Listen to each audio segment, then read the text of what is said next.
రాము ఒక కష్టపడి పనిచేసే రైతు. అతను చిన్న గ్రామంలో తన భార్య లక్ష్మి మరియు ఇద్దరు పిల్లలతో నివసిస్తాడు. ప్రతి ఉదయం సూర్యోదయం ముందే రాము పొలాలకు వెళ్తాడు. అక్కడ వారు కలిసి విత్తనాలు నాటడం, నీరు పోసడం, నేల చూసుకోవడం చేస్తారు. ఒక సంవత్సరం భారీ వర్షాలు వచ్చి పొలాలను నాశనం చేశాయి. ఆ కుటుంబానికి తినడానికి తక్కువ కూడా దొరకలేదు.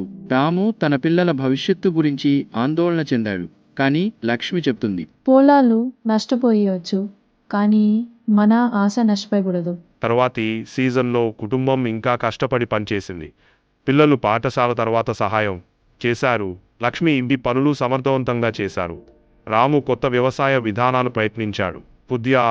కొద్దిగా పొలం తిరిగి ఆకుపచ్చగా మారింది మరియు పంట గత కంటే మెరుగ్గా వచ్చింది.